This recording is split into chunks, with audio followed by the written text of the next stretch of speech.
भगवान श्री कृष्ण कैसे बने जगन्नाथ महाराज।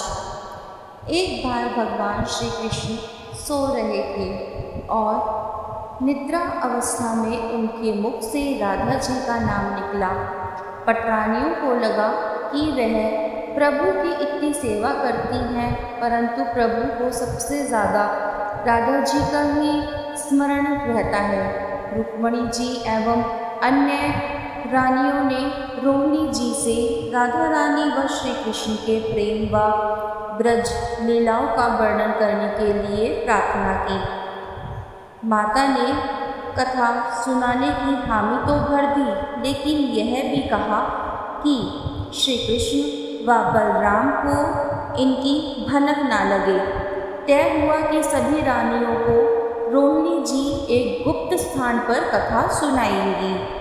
वहाँ कोई और न आए, इसके लिए सुभद्रा जी को पहरा देने के लिए मना लिया गया। सुभद्रा जी को आदेश दिया गया कि स्वयं श्री कृष्ण या बलराम भी आए तो उन्हें भी अंदर न आने देना।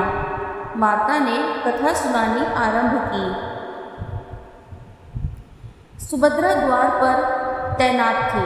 थोड़ी देर में श्री कृष्ण व बलराम वहाँ आ पहुँचे। सुभद्रा ने उन्हें अंदर जाने से रोक लिया। इससे भगवान श्री कृष्ण को कुछ संदेह हुआ। वह बाहर से ही अपनी सूक्ष्म शक्ति द्वारा अंदर की माता द्वारा वर्णित ब्रज लीलाओं को आनंद लेकर सुनने लगे। बलराम जी भी कथा का आनंद लेने लगे। कथा सुनते सुनते श्री कृष्ण, बलराम व सुभद्रा के हृदय में ब्रज के प्रति अद्भुत प्रेम भाव उत्पन्न हुआ। उस भाव में उनके पैर हाथ सिकुड़ने लगे, जैसे बाल्यकाल में थे।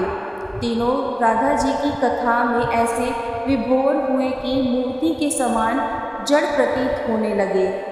बड़े ध्यानपूर्वक देखने पर भी उनके हाथ पैर दिखाई नहीं देते थे। सुदर्शन ने भी द्रवित होकर लंबा रूप धारण कर लिया। उसी समय देव मुनि नारद वहां आ पहुँचे। भगवान के इस रूप को देखकर आश्चर्यचकित हो गए और निहारते रहे। कुछ समय बाद जब तंद्रा भंग हुई तो नारद जी ने प्रणाम करके भगवान श्री कृष्ण से कहा कि हे प्रभु, मेरी इच्छा है कि मैंने आज जो रूप देखा है वह रूप आपके भक्तजनों को पृथ्वी लोक पर चिरकाल तक देखने को मिले। आप इस रूप में पृथ्वी पर वास करें। भगवान श्री कृष्ण नारद जी की बात से प्रसन्न हुए और उन्होंने कहा कि ऐसा ही होगा। कलिकाल में मैं इसी रूप में नीलांचल क्षेत्र में अपना स्वरूप प्रकट करूंगा। कलयुग आगमन के उपरांत प्रभु की प्रेरणा से मालव राज इंद्रद्युम्न ने भगवान श्री कृष्ण, बलभद्र जी और बहन सुभद्रा जी की ऐसी ही प्रतिमा जगन्नाथ मंदिर में स्थापित कराई। राजा इंद्रद्युम्न श्रेष्ठ प्रजापालक राजा थे। प्रजा उन्हें बहुत प्रेम करती थी। प्रजा सुखी और संतुष्ट थी। राजा के मन में इच्छा थी कि वह कुछ ऐसा करे जिससे सभी उन्हें स्मरण रखें। देवयोग से इंद्रद्युम्न के मन में एक अज्ञात कामना प्रकट हुई कि वह ऐसा मंदिर का निर्माण कराए जैसा दुनिया में कहीं और ना हो। इंद्रद्युम्न विचारने लगे कि आखिर उनके मंदिर में किस देवता की मूर्ति स्थापित करें। राजा के मन में यही इच्छा और चिंतन चलने लगा। एक रात इसी पर गंभीर चिंतन करते सो गए। नींद में राजा ने एक सपना देखा। सपने में उन्हें एक देववाणी सुनाई पड़ी। इंद्रद्युम्न ने सुना, राजा, तुम पहले नए मंदिर का निर्माण आरंभ करो। मूर्ति विग्रह की चिंता छोड़ दो। उचित समय आने पर तुम्हें स्वयं राह दिखाई पड़ेगी। राजा नींद से जाग उठे। सुबह होते ही उन्होंने अपने मंत्रियों को सपने की बात बताई। राजा पुरोहित के सुझाव पर शुभ मुहूर्त में पूर्वी समुद्र तट पर एक विशाल मंदिर के निर्माण का निश्चय हुआ। वैदिक मंत्रोच्चार के साथ मंदिर निर्माण का श्री गणेश हुआ। राजा इंद्रद्युम्न के मंदिर बनवाने की सूचना शिल्पियों और कारीगरों को हुई। सभी इसमें योगदान देने पहुँचे। दिन रात मंदिर के निर्माण में जुट गए। कुछ ही वर्षों में मंदिर बनकर तैयार हो गया। सागर तट पर एक विशाल मंदिर का निर्माण तो हो गया, परंतु मंदिर के भीतर भगवान की मूर्तियों की समस्या जस की तस थी। राजा फिर से चिंतित होने लगा। एक दिन मंदिर के गर्भगृह में बैठकर इसी चिंतन में बैठे राजा की आंखों से आंसू निकल आए। राजा ने भगवान से विनती की, प्रभु, आपके किस स्वरूप को इस मंदिर में स्थापित करूं? इसकी चिंता से व्यर्थ हूँ, मार्ग दिखाइए। आपने स्वप्न में जो संकेत दिया था उसे पूरा होने का समय कब आएगा? देव विग्रह विहीन मंदिर देख सभी मुझ पर हंसेंगे। राजा की आंखों से आंसू झर रहे थे और वह प्रभु से प्रार्थना करते जा रहे थे। प्रभु, आपके आशीर्वाद से मेरा बड़ा सम्मान है। प्रजा समझेगी कि मैंने झूठ मूठ में स्वप्न में आपके आदेश की बात कहकर इतना बड़ा श्रम कराया। हे प्रभु, मार्ग दिखाइए।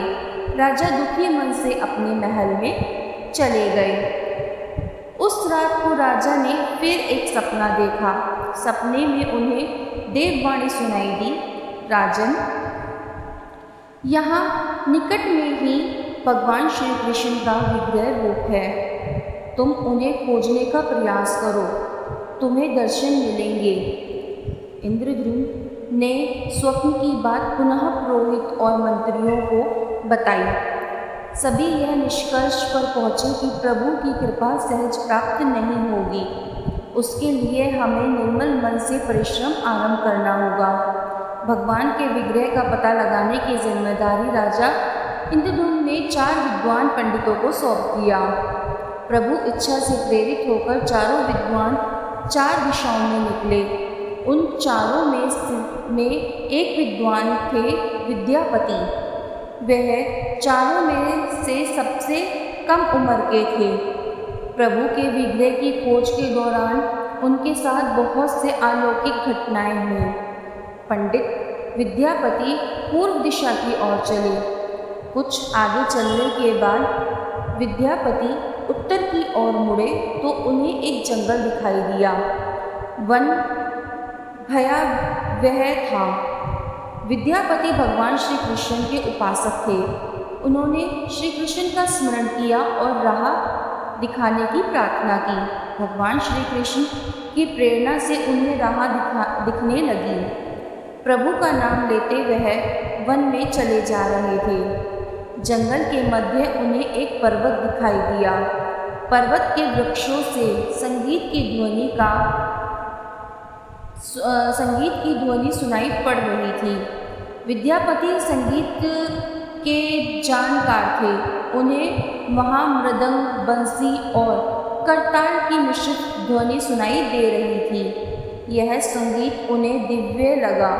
संगीत की लहरियों को खोजते विद्यापति आगे बढ़ चले।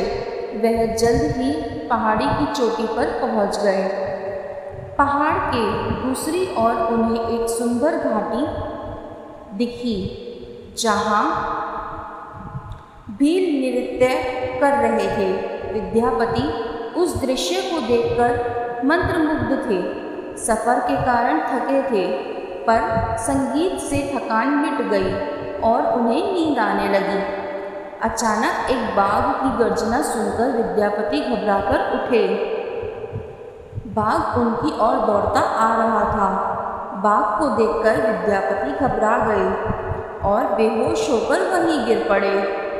बाघ विद्यापति पर आक्रमण करने ही वाला था कि तभी एक स्त्री ने बाघ को पुकारा, बाघा। उस आवाज़ को सुनकर बाघ मौन खड़ा हो गया। स्त्री ने उसे लौटने का आदेश दिया तो बाघ लौट पड़ा। बाघ उस स्त्री के पैरों के पास ऐसे लौटने लगा जैसे कोई बिल्ली पुचकार सुनकर खेलने लगती है। युवती बाघ की पीठ को प्यार से थपथपाने लगी और बाघ स्नेह से लौटता रहा। वह स्त्री वहाँ मौजूद स्त्रियों में सर्वाधिक सुंदर थी। वह भीलों के राजा विश्वावसु की इकलौती पुत्री ललिता थी। ललिता ने अपनी सेविकाओं को अचेत विद्यापति की देखभाल के लिए भेजा। सेविकाओं ने झरने के जल से लेकर विद्यापति पर छिड़का। कुछ देर बाद विद्यापति की चेतना लौटी, उन्हें जल पिलाया गया। विद्यापति यह सब देखकर कुछ आश्चर्य में थे। ललिता विद्यापति के पास आई और पूछा, आप कौन हो और भयानक जानवरों से भरे इस वन में आप कैसे पहुँचे?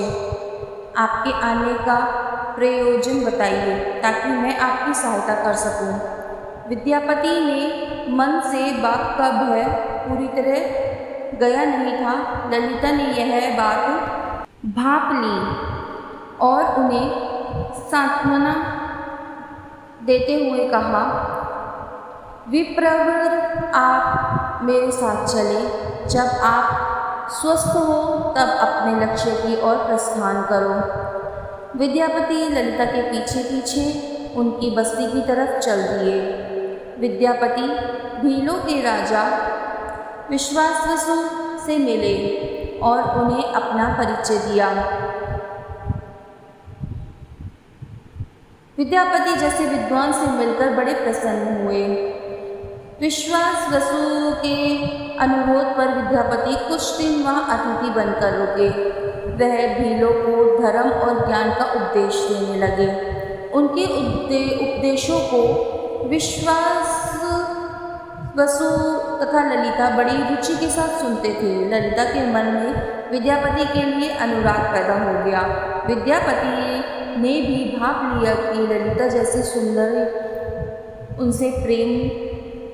सुंदरी को उनसे प्रेम हो गया है, किंतु विद्यापति एक बड़े कार्य के लिए निकले थे। अचानक एक दिन विद्यापति बीमार हो गए। ललिता ने उनकी सेवा की। इससे विद्यापति के मन में भी ललिता के प्रति प्रेम भाव पैदा हो गया।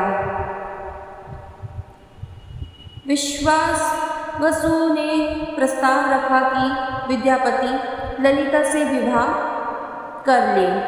विद्यापति ने इसे स्वीकार कर लिया। कुछ दिन दोनों के सुख में बीते। ललिता से विवाह करके विद्यापति प्रसन्न तो था, पर जिस महत्वपूर्ण कार्य के लिए वह आए थे वह अधूरा था। यही चिंता उन्हें बार बार सताती थी। इस बीच विद्यापति को एक विशेष बात पता चली। विश्वावसु हर रोज सवेरे उठकर कहीं चला जाता था और सूर्योदय के बाद ही लौटता था। कितने भी विकट स्थिति हो, वह उसका यह नियम कभी नहीं टूटता था। विश्वावसु ने इस व्रत पर विद्यापति को आश्चर्य हुआ। उनके मन में इस रहस्य को जानने की इच्छा हुई कि आखिर विश्वावसु जाता कहाँ है। एक दिन विद्यापति ने ललिता से इस संबंध में पूछा। ललिता यह सुनकर सहम गई। विद्यापति ने ललिता से उसके पिता द्वारा प्रतिदिन सुबह किसी अज्ञात स्थान पर जाने और सूर्योदय के पूर्व लौट आने का रहस्य पूछा। विश्वावसु का नियम किसी हाल में नहीं टूटता था, चाहे कितनी भी विकट परिस्थिति हो। ललिता के सामने धर्म संकट आ गया। वह पति की बात को ठुकरा नहीं सकती थी, लेकिन पति जो पूछ रहा था वह उसके वंश की गोपनीय परंपरा से जुड़ी बात थी, जिसे खोलना संभव नहीं था। ललिता ने कहा, स्वामी, यह हमारे कुल का रहस्य है, जिसे किसी के सामने खोला नहीं जा सकता, परंतु आप मेरे पति हैं और मैं आपको कुल का पुरुष मानते हुए जितना संभव है उतना बताती हूँ। यहाँ से कुछ दूरी पर एक गुफा है जिसके अंदर हमारे कुल देवता हैं। उनकी पूजा हमारे सभी पूर्वज करते आए हैं। यह पूजा निर्भर चलनी चाहिए। उसी पूजा के लिए पिताजी रोज सुबह नियमित रूप से जाते हैं। विद्यापति ने ललिता से कहा कि वह भी उनके कुल देवता का दर्शन करना चाहते हैं। ललिता बोली, यह संभव नहीं है। हमारे कुल देवता के बारे में किसी को जानने की इच्छा है, यह सुनकर मेरे पिता क्रोधित हो जाएंगे। विद्यापति की उत्सुकता बढ़ रही थी। वह तरह तरह से ललिता को अपने प्रेम की शपथ देकर उसे मनाने लगे। आखिरकार ललिता ने कहा कि वह अपने पिता जी से विनती करेगी कि वह आपको देवता के दर्शन करा दे। ललिता ने पिता से सारी बात कही। वह क्रोधित हो गए। ललिता ने जब यह कहा कि मैं आपकी अकेली संतान हूँ, आपके बाद देवता के पूजा का दायित्व मेरा होगा, इसलिए मेरे पति का यह अधिकार बनता है, क्योंकि आगे उसे ही पूजना होगा। विश्वावसु इस तर्क के आगे झुक गए। वह बोले, गुफा के दर्शन किसी को तभी कराए जा सकते हैं जब वह भगवान की पूजा का दायित्व अपने हाथ में ले ले। विद्यापति ने दायित्व स्वीकार किया तो विश्वावसु देवता के दर्शन कराने को राजी हुए। दूसरे दिन सूर्योदय के बाद विद्यापति की आंखों पर पट्टी बांधकर विश्वावसु उनका दाहिना हाथ पकड़कर गुफा की तरफ निकले। विद्यापति ने मुट्ठी में सरसों रख लिया था, जिससे रास्ते में गिराते हुए गए। गुफा के पास पहुंचकर विश्वावसु ने विद्यापति की आंखों की पट्टी खोल दी। उसे गुफा में नीले रंग का प्रकाश चमक उठा। हाथों में मुरली लिए भगवान श्री कृष्ण का रूप विद्यापति को दिखाई दिया। विद्यापति आनंद मग्न हो गए। उन्होंने भगवान के दर्शन किए। दर्शन के बाद तो जैसे विद्यापति जाना ही नहीं चाहते थे, पर विश्वावसु ने लौटने का आदेश दिया। फिर उनकी आंखों पर पट्टी बांधी और दोनों लौट पड़े। लौटने पर ललिता ने विद्यापति से पूछा तो विद्यापति ने गुफा में दिखे अलौकिक दृश्य के बारे में पत्नी को बताया। बताना भी उसने उचित नहीं समझा, वह टाल गए। यह तो जानकारी हो चुकी थी कि विश्वावसु श्री कृष्ण की मूर्ति की पूजा करते हैं। विद्यापति को आभास हो गया कि महाराज ने स्वप्न में जिस प्रभु विग्रह के बारे में देववाणी सुनी थी, वह इसी मूर्ति के बारे में थी। विद्यापति विचार करने लगे कि किसी तरह इसी मूर्ति को लेकर राजधानी पहुंचना होगा।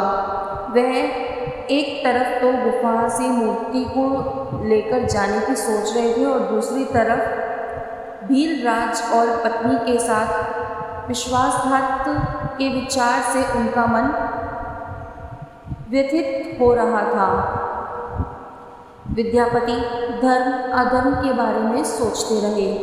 फिर विचार आया कि यदि विश्वावसु ने सचमुच उस पर विश्वास किया होता तो आंखों पर पट्टी बांधकर गुफा तक नहीं ले जाता, इसलिए उसके साथ विश्वासघात का प्रश्न नहीं उठता।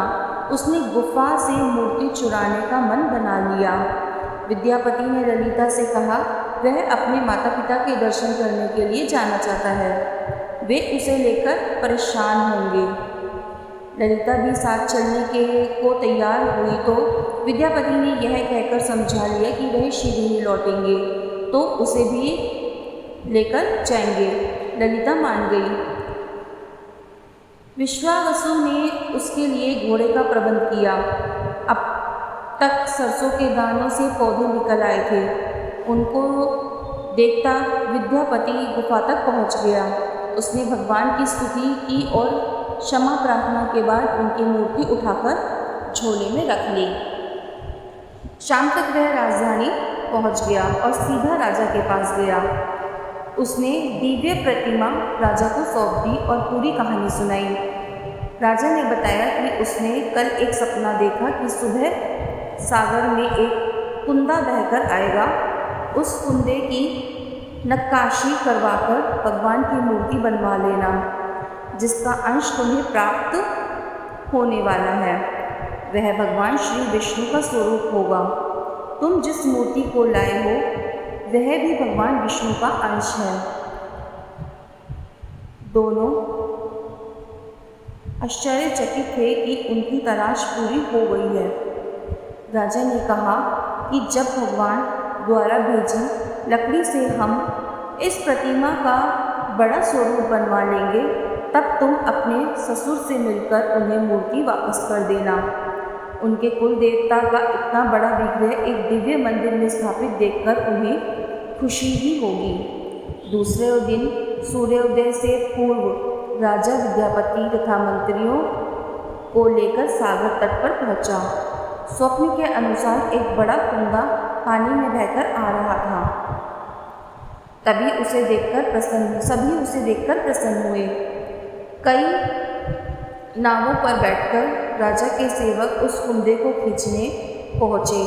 मोटी मोटी रस्सियों से कुंदे को बांधकर खींचा जाने लगा, लेकिन कुंदा ठस से मस नहीं हुआ और लोग भेजे गए, लेकिन सैकड़ों लोग और नावों का प्रयोग करके भी कुंदे को हिलाया तक नहीं जा सका। राजा का मन उदास हो गया। सेनापति ने एक लंबी सेना कुंदे को खींचने के लिए भेज दी। सारे सागर में सैनिक ही सैनिक नजर आने लगे, लेकिन सभी मिलकर कुंदे को अपने स्थान से हिला तक न सके। सुबह से रात हो गई। अचानक राजा ने काम रोकने का आदेश दिया। उसने विद्यापति को अकेले में ले जाकर कहा कि वह समस्या का कारण जान गया है। राजा के चेहरे पर संतोष के भाव थे। राजा ने विद्यापति को गोपनीय रूप से कहीं चलने की बात कही। राजा इंद्रद्युम्न ने कहा कि अब भगवान का विग्रह बन जाएगा, बस एक काम करना होगा। राजा इंद्रद्युम्न को भगवान की प्रेरणा से समझ में आने लगा कि आखिर प्रभु के विग्रह के लिए जो लकड़ी का कुंदा पानी में बहकर आया है वह हिलडुल क्यों नहीं रहा। राजा ने विद्यापति को बुलाया और कहा, तुम जिस दिव्य मूर्ति को अपने साथ लाए हो उसकी अब तक तो पूजा करता आया था। उससे तुरंत भेंट करके क्षमा मांगनी होगी। बिना उसके स्पर्श किए यह कुंदा आगे नहीं बढ़ सकेगा। राजा इंद्रद्युम्न और विद्यापति विश्वावसु से मिलने पहुँचे। राजा ने पर्वत की चोटी से जंगल को देखा तो उसकी सुंदरता को देखकर ही रह गया। दोनों भीलों की बस्ती की ओर चुपचाप चलते रहे। इधर विश्वावसु अपने नियमित दिनचर्या के हिसाब से गुफा में अपने कुल देवता की पूजा के लिए चले। वहाँ प्रभु की मूर्ति गायब देखी तो वह समझ गए कि उनके दामाद ने ही यह छल किया है। विश्वावसु लौटे और ललिता को सारी बात सुना दी। विश्वावसु पीड़ा से भरा घर के आंगन में पछाड़ खाकर गिर गए। ललिता अपने पति द्वारा किया विश्वासघात से दुखी थी और स्वयं को इसका कारण मान रही थी। पिता पुत्री दिन भर विलाप करते रहे। उन दोनों ने अन्न का एक दाना भी ना छुआ। अगली सुबह विश्वावसु उठे और सदा की तरह अपनी दिनचर्या का पालन करते हुए गुफा की तरफ बढ़े निकले। वह जानते थे कि प्रभु का विग्रह वहाँ नहीं है, फिर भी उनके पैर गुफा की ओर खींचे चले जाते हैं। विश्वावसु के पीछे ललिता और रिश्तेदार भी चले। विश्वावसु गुफा के भीतर पहुँचे जहाँ भगवान की मूर्ति होती थी।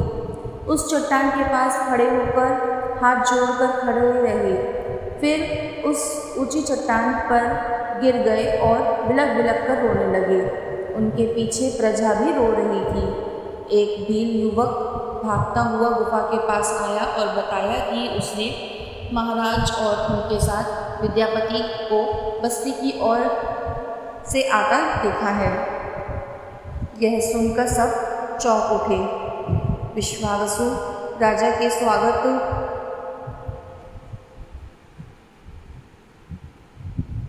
में गुफा से बाहर आए, लेकिन उनकी आंखों में आंसू थे।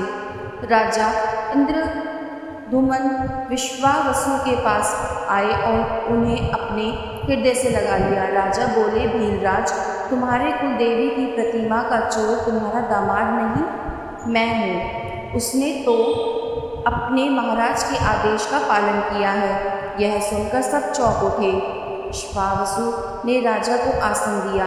राजा ने उसे विश्वावसु को शुरू से अंत तक पूरी बात बताकर कहा कि आखिर क्यों यह सब करना पड़ा। फिर राजा ने उनसे अपने स्वप्न और फिर जगन्नाथपुरी में सागर तट पर मंदिर निर्माण की बात कह सुनाई। राजा ने विश्वावसु से प्रार्थना की, भील सरदार विश्वावसु, कई पीढ़ियों से आपके वंश के लोग भगवान की मूर्ति को पूजते आए हैं। भगवान के उस विग्रह के दर्शन सभी को मिले, इसके लिए आपकी सहायता चाहिए। ईश्वर द्वारा भेजे गए लकड़ी के कुंडे से बनी मूर्ति के भीतर हम इस दिव्य मूर्ति को सुरक्षित रखना चाहते हैं। अपने कुल की प्रतिमा को पुरी के मंदिर में स्थापित करने की अनुमति दो। उस कुंडे को तुम स्पर्श करोगे तभी वह हिलेगा। विश्वावसु राजी हो गए। राजा सब परिवार विश्वावसु को लेकर सागर तट पर पहुँचे। विश्वावसु ने कुंडे को छुआ। छूते ही कुंडा अपने आप तैरता हुआ पानी पर किनारे पर आ गया। राजा के सेवकों ने उस कुंडे को राजमहल में पहुंचा दिया। अगले दिन मूर्तिकारों और शिल्पियों को राजा ने बुलाकर मंत्रणा की कि आखिर इस कुंडे से कौन सी देव मूर्ति बनाना शुभदायक होगा। मूर्तिकारों ने कह दिया कि वे पत्थर की मूर्तियां बनाना तो जानते हैं, लेकिन लकड़ी की मूर्ति बनाने का उन्हें ज्ञान नहीं है। एक नए विग्रह के पैदा होने से राजा फिर चिंतित हो गए। उसी समय वहाँ पर एक बूढ़ा आदमी आया। उसने राजा से कहा, इस मंदिर में आप भगवान श्री कृष्ण को उनके भाई बलभद्र तथा बहन सुभद्रा के साथ विराजमान करें। इस देव योग का यही संकेत है। राजा को उस बूढ़े व्यक्ति की बात से सांत्वना तो मिली, लेकिन समस्या यह थी कि आखिर मूर्ति बने कैसे। उस बूढ़े ने कहा कि मैं इस कला में कुशल हूँ। मैं इस पवित्र कार्य को पूरा करूँगा और मूर्तियाँ बनवाऊँगा, पर मेरी एक शर्त है। राजा प्रसन्न हो गए।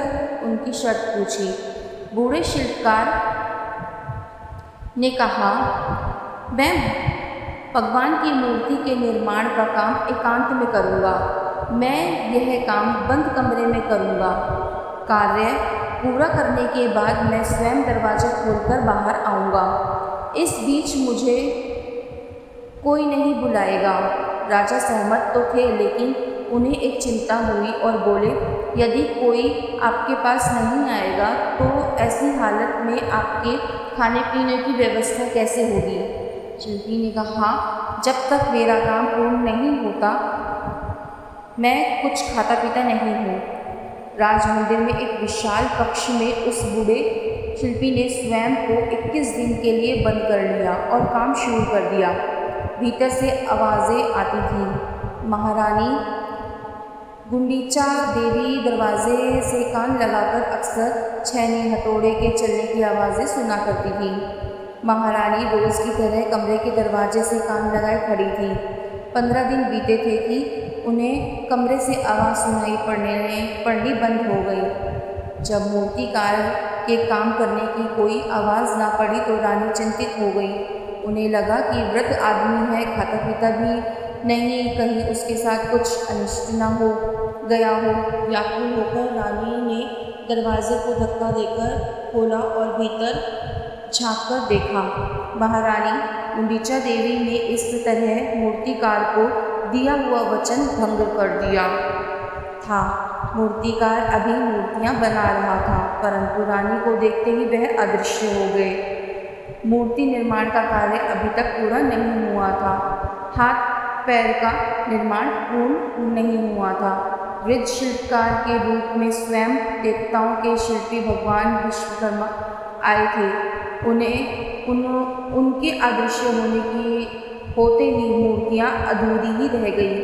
उसी कारण आज भी यह मूर्तियाँ वैसी ही हैं। उन प्रतिमाओं को ही मंदिर में स्थापित कराया गया।